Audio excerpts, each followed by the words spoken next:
Tin, jumpa kembali dalam acara TFC. Kali ini kita akan menyimak tulisan dari Pendeta Novita Susanto dalam buku renungan Teens for Christ dengan judul Tuhan Mengajar berdasarkan Mika 4 ayat 1-2.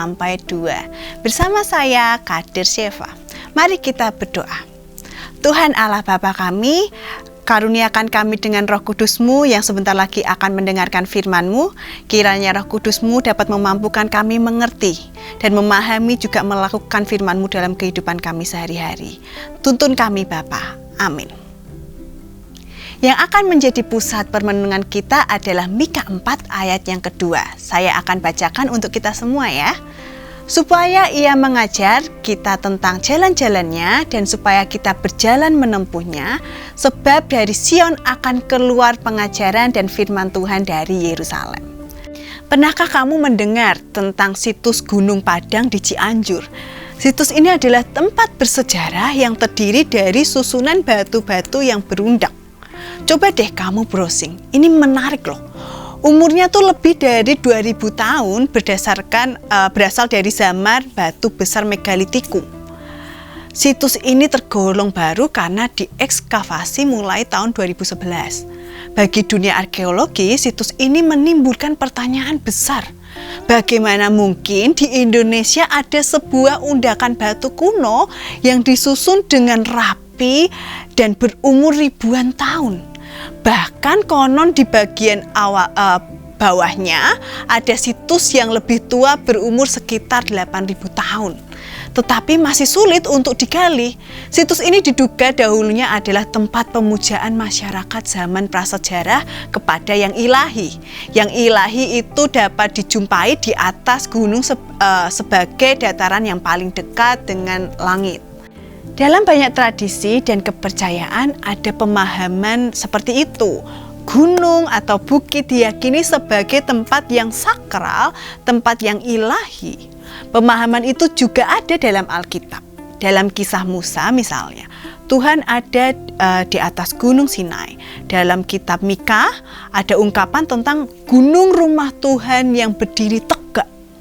Nabi Mika sedang berbicara tentang Gunung Sion, yaitu sebuah bukit tempat kota Yerusalem berada. Karena letaknya di bukit, kota Yerusalem dapat dilihat dari kejauhan, dari kota-kota lain begitu. Di atas Gunung Sion alias di Yerusalem, Tuhan mengajar umat tentang jalan Tuhan supaya umat berjalan menempuhnya. Ini adalah pengharapan mengenai Yehuda yang dapat kembali membangun Yerusalem dari bukit Bait Suci.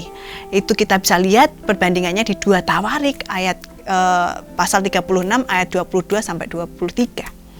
Nah, teens, kita tentu tidak perlu sampai pergi ke Yerusalem atau naik ke atas gunung yang tinggi untuk belajar firman Tuhan. Yang kita perlukan adalah hati yang siap dan bersedia belajar firman Tuhan untuk kemudian melakukannya dalam kehidupan kita sehari-hari. Nah, maukah kamu rajin untuk belajar firman Tuhan? Nah, mari kita renungkannya di dalam doa. Tuhan Allah Bapa kami mau merenungkan di dalam diri kami, maukah kami untuk belajar senantiasa mengerti firman Tuhan?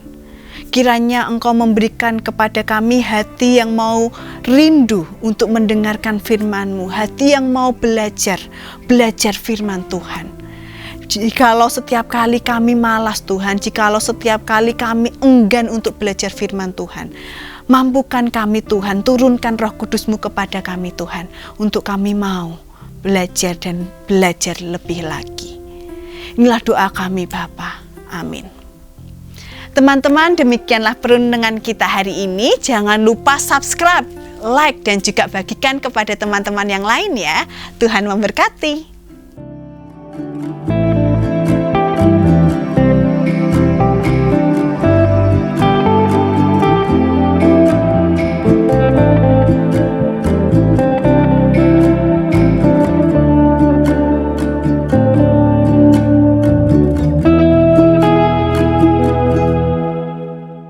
Sahabat, mari dukung pelayanan dan pekabaran Injil melalui YKB, dengan membagikan link acara ini kepada sebanyak mungkin orang.